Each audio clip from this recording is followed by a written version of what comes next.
I honestly never thought I would end up posting here. I'm a 34M and my wife is 31F. We've been together for a little over 8 years, married for 5. For most of that time, I genuinely believed we had a solid relationship. Not perfect, obviously, nobody's marriage is, but stable. We had routines, inside jokes, stupid little traditions like ordering takeout every Friday and arguing about which movie we were going to fall asleep halfway through. But if I'm being completely honest, the problems didn't start overnight. Looking back now, the first cracks were small. The kind of things you brush off because you trust the person you married. About 6 months ago, my wife started changing in ways that felt off. It started with little lies. Nothing huge at first. Just weird inconsistencies. She'd say she was staying late at work, but then she'd come home smelling like a bar. When I asked about it, she'd snap at me immediately. God, why are you interrogating me? I'm just tired, okay? You're being paranoid. And I'd drop it, because every time I tried to question something, she'd flip it around on me so fast that I'd end up apologizing. Then the phone thing started. Her phone used to just sit around the house. On the couch, kitchen counter, bathroom sink, wherever. Suddenly it was glued to her hand. Face down on the table. Locked constantly. Notifications silenced. If I walked into the room while she was texting, she'd tilt the screen away like it was some kind of reflex. Again, when I asked about it, she snapped. Do you seriously not trust me? Why are you acting so insecure lately? This is exhausting. And I started questioning myself. Maybe I was overthinking things. But the weirdest part was how cold she had suddenly become. She used to hug me when I came home from work. Small stuff, but it mattered. Now, some nights she barely acknowledged I existed. Other nights she was strangely affectionate. Almost too affectionate. Like she was overcompensating for something I couldn't see yet. It messed with my head. And then one random Tuesday night something happened that made the first real alarm bell go off in my brain. Something small. Something stupid. But it was the moment where I started realizing something in my marriage was very, very wrong. And a week later, I accidentally discovered the first lie that would eventually unravel everything. I wish that had been the worst part. It wasn't. The first real red flag happened on a completely normal Tuesday night. Nothing dramatic. No screaming fight. No obvious sign that my life was about to get flipped upside down. My wife told me she had to stay late at work. Again. At that point, it had already become a regular thing. 2 or 3 nights a week, she'd text me around 6:30 saying something like, "Still at the office. Big deadline. Don't wait up." So that night, I just shrugged it off. I ordered takeout, watched half a show, and figured she'd come home around 10 or 11 like usual. Around 8:45, I realized I had forgotten to grab something from the grocery store earlier. Nothing major, just coffee and a few things for breakfast. The store is only about 10 minutes from our apartment, so I drove over. Here's where things got weird. As I was pulling into the parking lot of the grocery store, I saw a car that looked exactly like my wife's. Same color, same model, same dent on the back bumper from when she hit a pole 2 years ago. And it was parked outside a small bar right next to the store. At first I actually laughed to myself. No way. It had to just be a similar car. I parked, grabbed the groceries, and told myself I was being ridiculous. But when I walked back out with the bags, I passed the bar again. And this time I looked closer. It was her car. Same dent. Same license plate. My stomach dropped. Maybe she just stopped by for a drink after work. I thought, people do that. Except for one thing. Her office is on the complete opposite side of the city. This bar was nowhere near it. I stood there in the parking lot for a minute trying to convince myself there was a normal explanation. Maybe she met coworkers there. Maybe work ended early. Maybe she forgot to text me. So I did the normal thing. I texted her. "Hey, how late are you working tonight?" She replied about 30 seconds later. Probably another hour or 2. Why? I remember staring at that message in the glow of the parking lot lights. Because her car was literally 20 feet away from me. At a bar. While she was telling me she was still at the office. And for the first time in 8 years together, I felt that cold, sinking feeling in my chest that something in my marriage was being hidden from me. But I still wasn't ready for what I was about to see next. I wish I could say I handled that moment calmly. I didn't. When I saw her text, probably another hour or two. Why? While standing 20 feet from her car outside that bar, my brain just kind of froze. For a solid minute, I stood there in the parking lot holding a bag of groceries like an idiot. My first instinct was to walk inside immediately. But then another thought hit me. What if I'm wrong? What if she stepped out with coworkers for 5 minutes and her car just happened to be here? What if she was in the bathroom? What if there was some completely normal explanation and I'd look insane storming into a bar accusing my wife of lying? So instead, I waited. I sat in my car. 5 minutes passed, then 10. I kept staring at the entrance like some paranoid stalker. My heart was pounding harder the longer I sat there. I kept refreshing our text conversation, half expecting another message from her. Nothing. After about 15 minutes, the bar door finally opened. A group of people came out laughing, clearly drunk. None of them were her. Another couple minutes passed. Then the door opened again. And this time, it was my wife. Except she wasn't alone. She walked out with a guy I had never seen before. They were laughing about something, and he had his hand lightly on her lower back as they stepped outside. Not super obvious, not like they were making out or anything, but it was definitely not the way two coworkers casually walk out of a bar together. I felt this weird rush of adrenaline hit me all at once. My brain started doing that thing where it tries to protect you. Maybe it's just a friend. Maybe they're coworkers. Maybe you're misreading it. But then she said something that I could actually hear through my slightly open car window. "Next time drinks are on you," she told him. Next time. That phrase echoed in my head immediately, meaning this wasn't the first time. The guy laughed and said something I couldn't hear clearly, but she punched his arm playfully like they had known each other for a while. Then she hugged him. Not a quick side hug. A full hug. And it lasted just a little too long. My hands were gripping the steering wheel so tight my knuckles were white. And the worst part? About 30 seconds later my phone buzzed again. It was her. Still stuck at work. This deadline is killing me. I remember staring at that message while watching my wife laugh with another man under a neon bar sign. And that's the moment the little voice in my head stopped making excuses. Because she wasn't just acting weird anymore. She was lying to my face.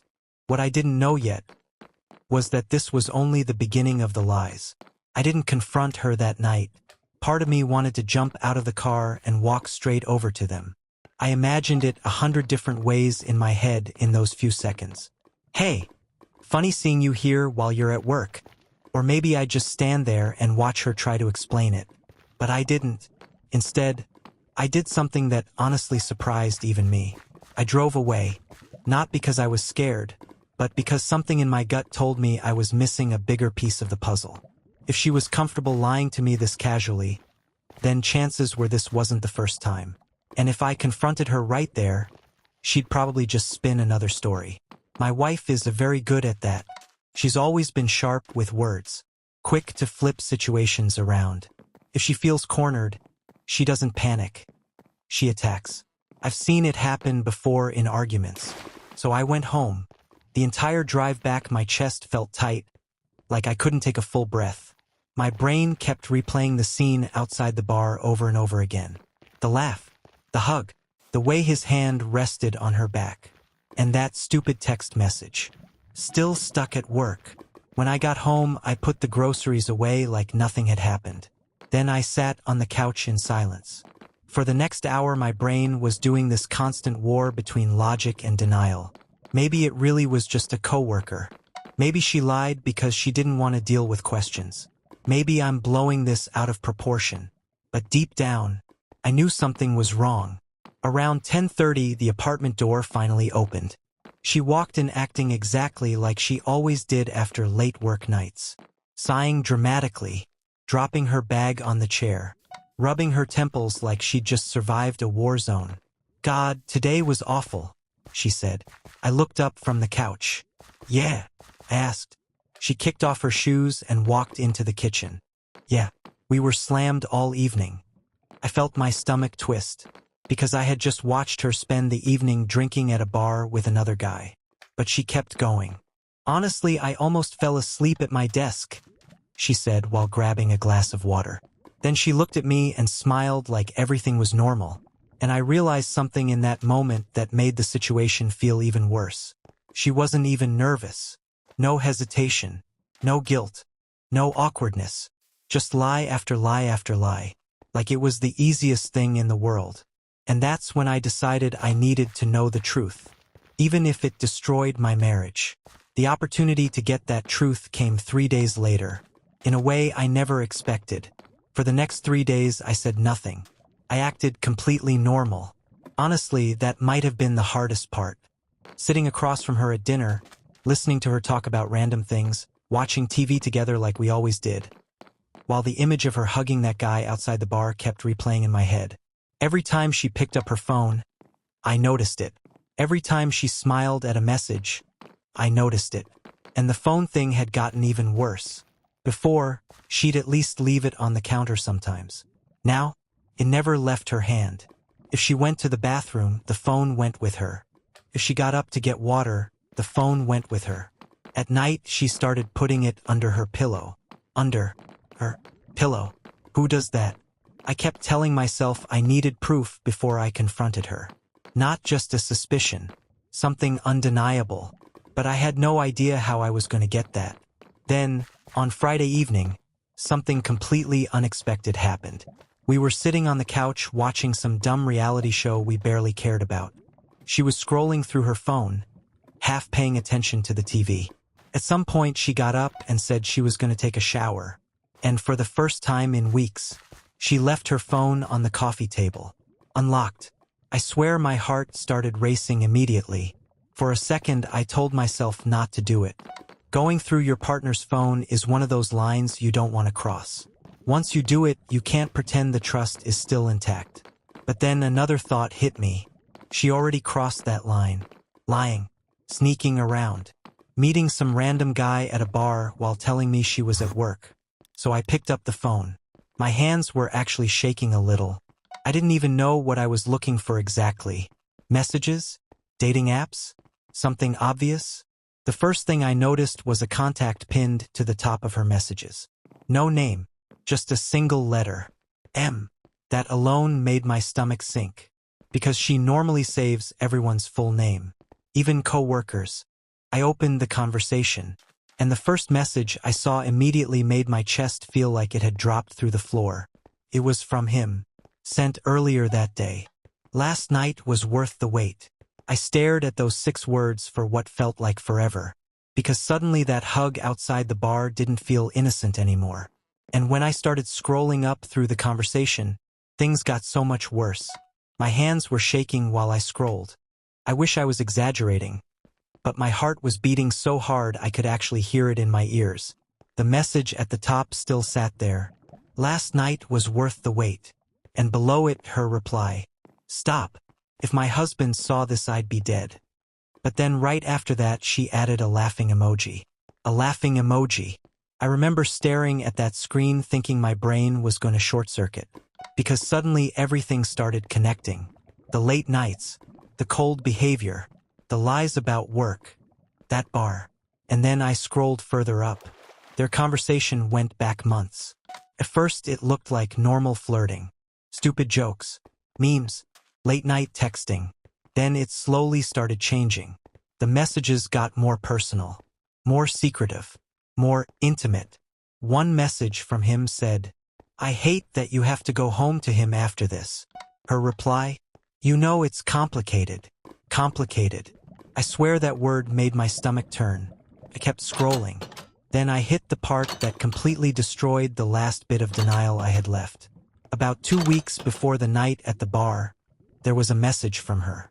He's going to a friend's birthday Friday. I'll be free. And his reply, finally. My vision actually blurred for a second reading that, because I remembered that night. I really had gone to a friend's birthday that Friday. She told me she was tired and wanted to stay home. I even brought her food back when I got home. And apparently while I was out celebrating with my friends, she was with him. I felt this weird mix of emotions all at once. Shock, anger, humiliation. like my entire reality had just been rewritten in real time. Then I saw another message. One from 2 nights ago. The same night I saw them at the bar. Him. Same place next week? Her. Yeah. He still thinks I'm working late on Tuesdays. I had to put the phone down at that point. My hands were literally shaking. 8 years together. 5 years married. And she had been casually building a whole second life right under my nose. Then the shower turned off. And suddenly I realized something terrifying. My wife was about to walk back into the room. And she had absolutely no idea that I now knew everything. The shower turned off. I heard the water stop, then the sound of the curtain sliding and the bathroom fan humming louder. My brain immediately went into panic mode. I quickly locked her phone and put it back exactly where it had been on the coffee table, screen facing down like she always left it. Then I leaned back on the couch and tried to look normal. Inside, though, I felt like my chest was collapsing. My hands were still shaking. I kept replaying those messages in my head. Last night was worth the wait. I'll be free Friday. He still thinks I'm working late on Tuesdays. Every sentence felt like a punch to the stomach. A minute later, she walked out of the bathroom with a towel wrapped around her hair like nothing had happened. She glanced at me, smiled casually, and grabbed her phone off the table. "Did I miss anything on the show?" she asked. That sentence almost made me laugh, because at that exact moment my entire marriage had just exploded, and she was asking about a reality show. "No," I said. "Not really." She sat down next to me and started scrolling through her phone. And here's the crazy part. She opened the same conversation with M, right next to me, like she wasn't worried at all. I watched the glow of the screen reflect on her face as she typed something. Then her phone buzzed almost immediately. She smiled. A small, private smile. That smile hurt more than I expected, because suddenly I realized something that made the situation even worse. This wasn't some one-time mistake. This wasn't a drunken bad decision. This was ongoing, planned, hidden, comfortable. She had gotten so used to lying to me that she didn't even feel nervous anymore. I sat there in silence for a few minutes trying to keep my face neutral while my brain screamed at me to say something, to confront her, to throw the phone across the room and ask who the hell M was. But something stopped me, because if the messages were right, Tuesday wasn't their last meeting. They were planning another one, next week, same bar. And in that moment, a thought formed in my head. If I confronted her now, she'd lie. I already knew that. But if I waited, if I let her think everything was normal, I might catch the whole truth. And that's exactly what I decided to do. What I didn't expect was that the next surprise would come much sooner than Tuesday. In fact, it happened the very next night. The next night started completely normal. It was Saturday, and we didn't have any plans. We spent most of the day doing the usual weekend stuff. Grocery shopping, cleaning the apartment, arguing about what to watch on TV. If someone had walked into our apartment that day, they would have thought we were a perfectly normal married couple. That's what made it feel so surreal, because the entire time, I knew something she didn't. I knew about M. I knew about the messages. And I knew that my wife had been lying to me for months. Around 7 p.m., she suddenly said she was going to meet a friend. "Sarah wants to grab a drink," she told me while getting ready in the bedroom. That immediately caught my attention, because in 8 years together, she had never mentioned a Sarah before. "Sarah?" I asked casually from the couch. "Yeah, from work," she replied quickly. Her tone was a little too quick, a little too rehearsed. "What bar?" I asked. She paused for half a second. Then she said the name of a place across town. Not the same bar I had seen her at Tuesday, but still, a bar. I nodded like it was no big deal. "All right, have fun." She gave me a quick kiss on the cheek before leaving. The moment the apartment door closed, I grabbed my phone. I didn't even know what my plan was yet, but something in my gut told me this Sarah thing was another lie. And I had a really bad feeling I knew exactly who she was actually meeting. So I did something I never thought I'd do in my marriage. I followed her. I waited about 10 minutes, then got in my car and drove toward the bar she mentioned. The entire drive my heart was racing. Part of me hoped she'd actually be there with some coworker named Sarah and I'd feel like the biggest paranoid idiot on the planet. Honestly, that would have been a relief. But when I pulled up outside the bar she told me about, her car wasn't there. Not in the parking lot. Not on the street. Nowhere. That's when the pit in my stomach came back.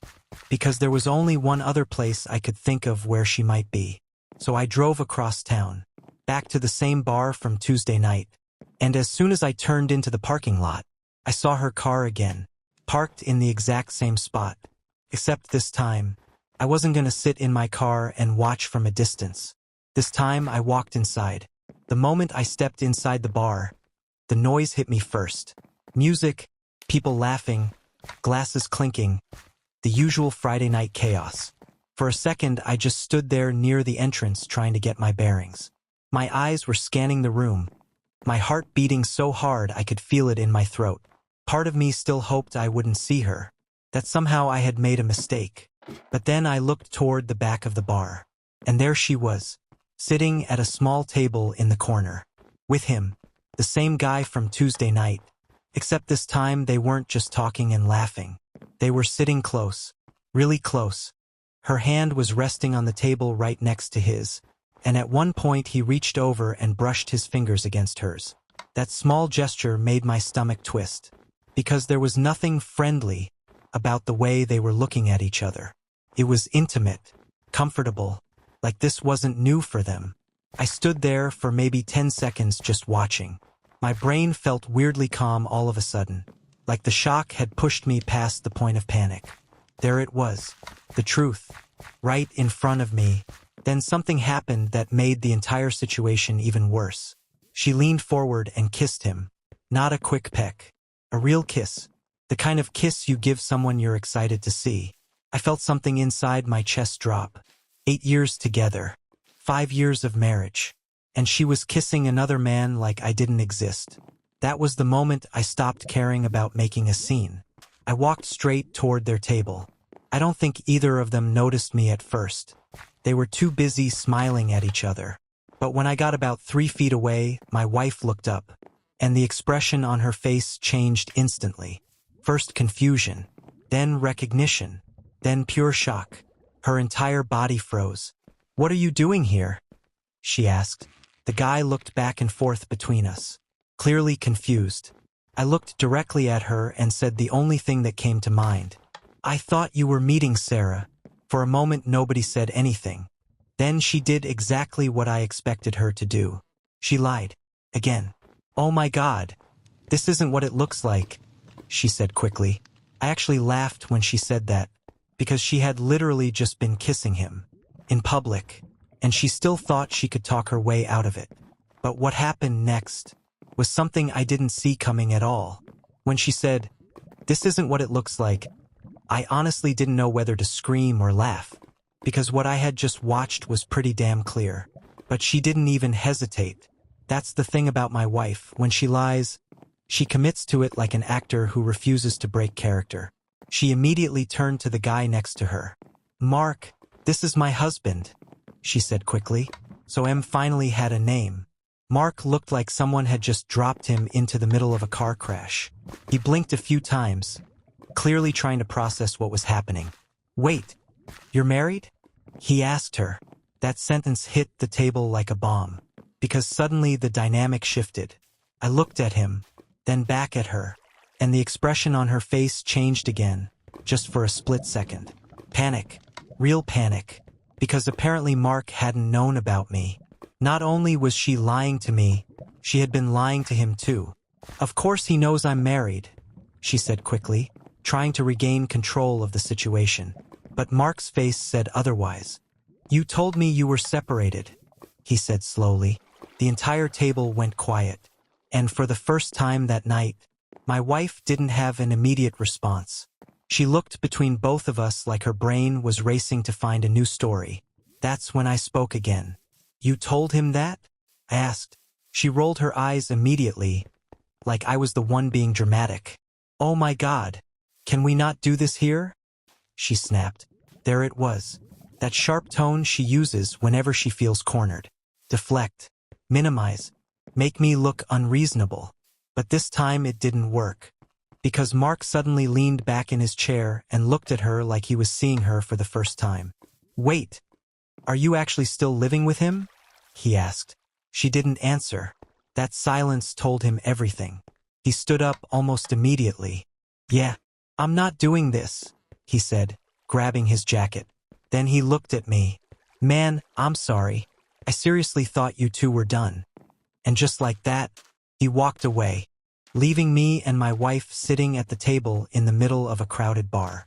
For the first time since I'd known her, she looked completely out of control of the situation. And the conversation we had next was probably the ugliest one of our entire marriage. When the door clicked behind Mark, my wife finally turned to face me fully. For a moment, there was nothing.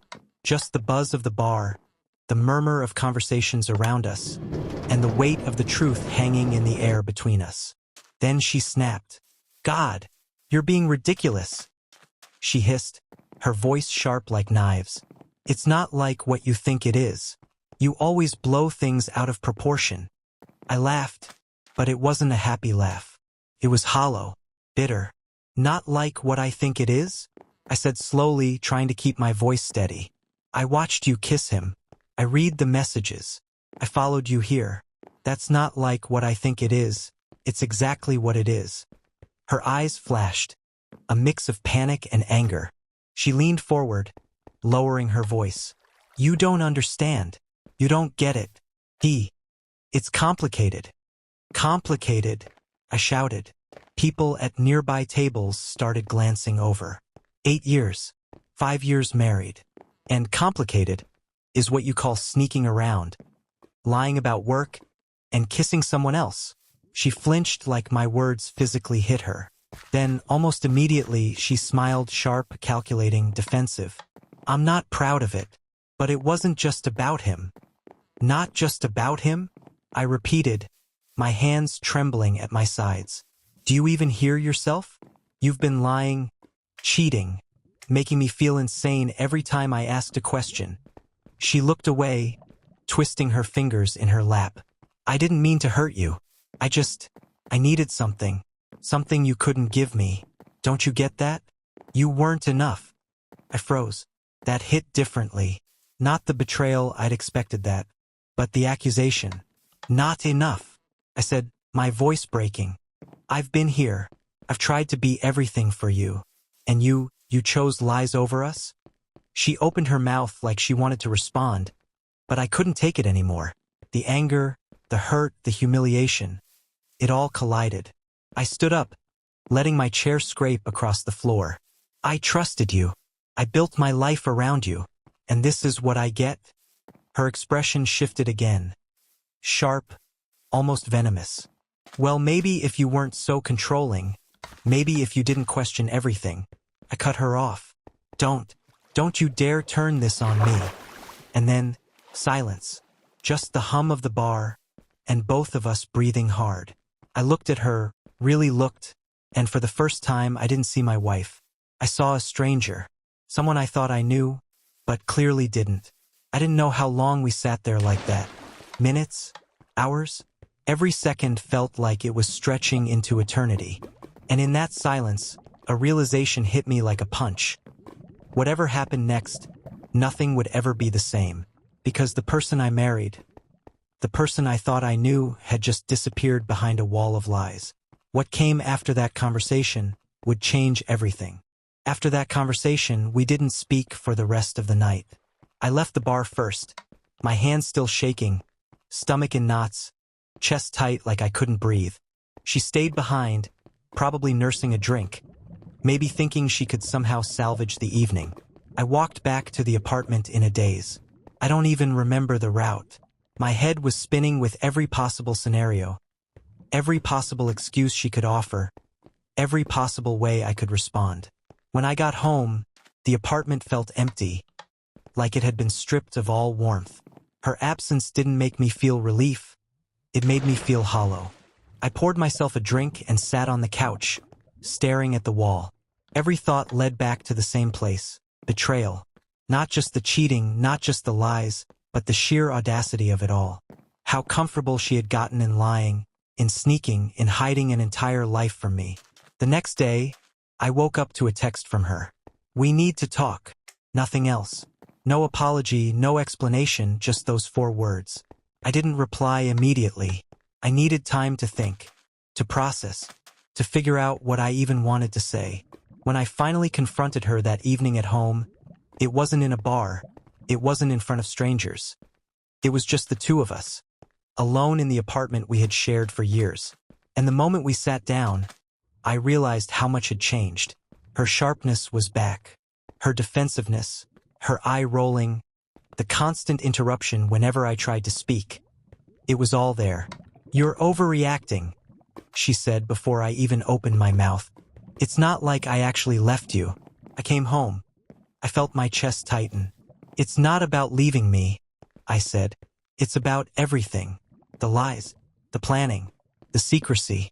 You built an entire side of your life while pretending we were fine." She scoffed. "I don't know why you're making such a big deal out of this. I didn't even do anything serious." I couldn't believe the words that came out of her mouth. Didn't do anything serious. She kissed him. She lied to him. She lied to me. She made me feel like I was losing my mind.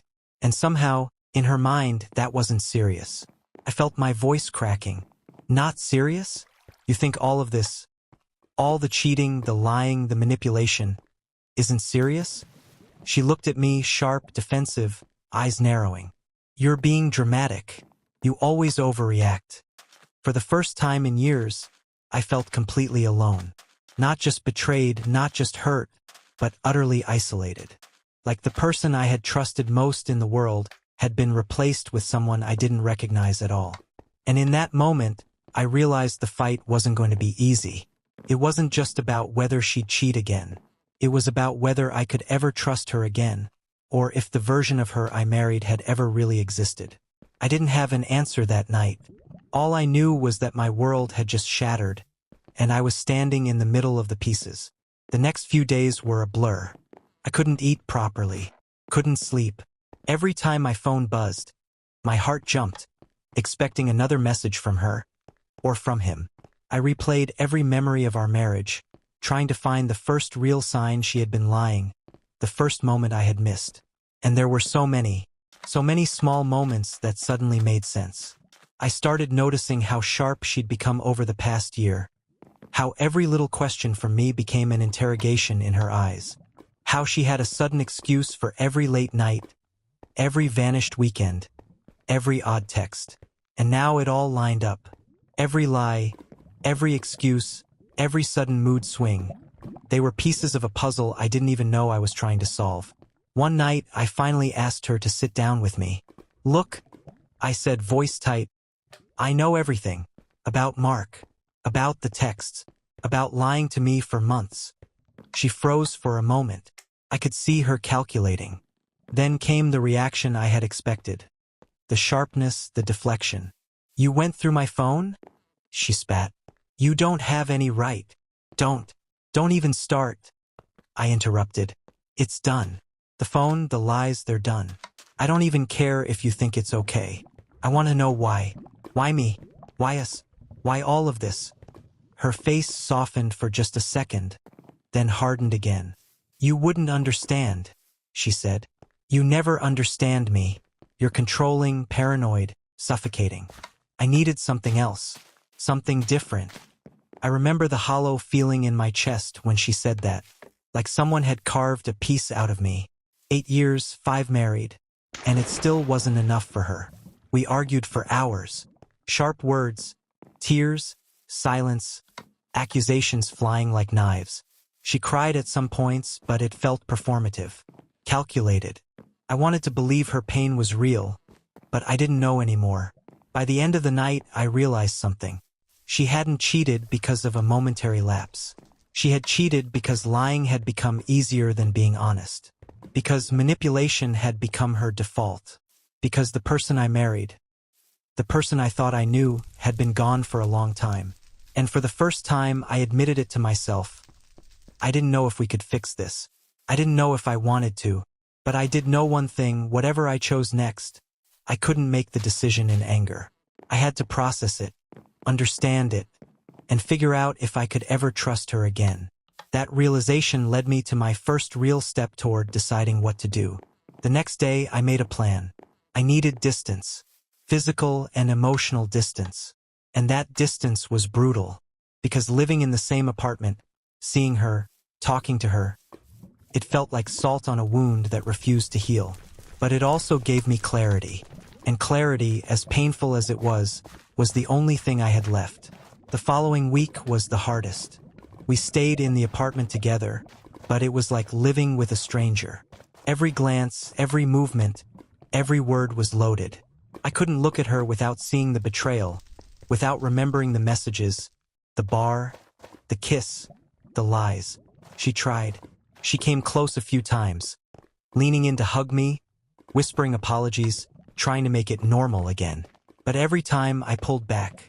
Not out of anger, at least not entirely, but out of self-preservation. I couldn't risk letting her get close until I knew where I stood.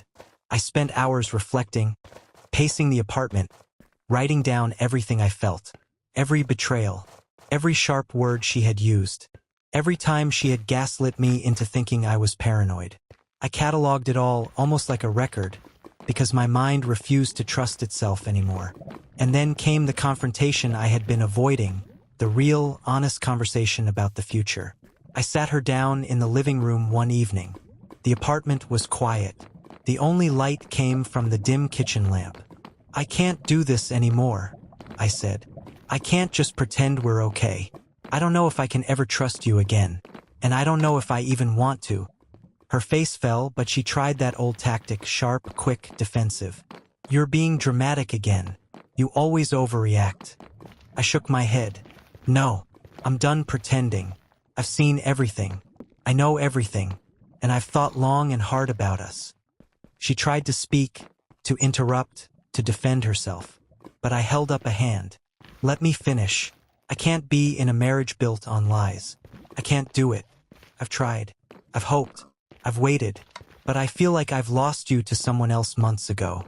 And that's not fair, to me or to what we had." Tears welled in her eyes. Not the performative tears from before, but raw, shaky ones. She whispered, "Please, I can fix this. I love you."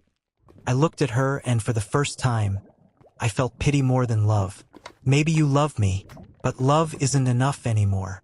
Not with the way things are. I can't live in suspicion. I can't live in lies. I have to protect myself." She nodded slowly, finally silent. For the first time, she didn't argue. She didn't gaslight. She just let the words sink in. And in that silence, I made my decision. I couldn't trust her anymore. I couldn't stay. It was over. I knew it hurt her. I knew it would hurt me. But sometimes, self-respect and honesty are more important than holding onto a marriage that no longer exists. I had to walk away. And that night, for the first time in months, I slept alone. And actually slept. Because even though my heart was broken, part of me finally felt free. It's been a few months since I left. The apartment is empty now, and so is the chapter of my life I thought would last forever. Some days are brutal, waves of anger, sadness, and disbelief hit me out of nowhere. I catch myself replaying conversations, remembering her sharp tone, her calculated lies, the ease with which she betrayed me.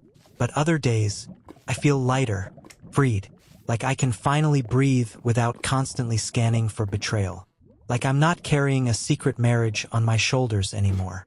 I've learned a lot from this. First, trust is everything. You can't force it, and once it's gone, it's incredibly hard to rebuild, especially when the other person refuses to take responsibility for their actions. Second, lies are corrosive. One lie can ruin months, one betrayal can undo years. And the more comfortable someone becomes in lying, the more impossible it is to come back from it. Third, self-respect matters more than fear of being alone. I stayed too long because I was scared of ending the marriage, afraid of being lonely, afraid of starting over. But staying would have cost me my sanity, my confidence, my dignity. Walking away wasn't easy, but it was necessary. I'm not perfect. I've made mistakes. But I finally realized that I deserve honesty, loyalty, and respect. And if someone can't give that, no matter how much you love them, it's not worth holding on. So here's my advice for anyone reading this, sitting in a similar pain, questioning everything. Trust your instincts. If something feels off, it probably is. Document, don't obsess. Keep your head, not just your heart. Protect your peace. Your mental and emotional well-being matter more than anyone else's comfort. And when it's time, don't be afraid to walk away, because the end of something painful can be the beginning of something stronger. I'm healing, slowly but genuinely. And even though the betrayal will always sting, I know I've taken the first steps toward reclaiming my life. Because in the end, surviving this made me realize something important. No one else's lies should define my happiness.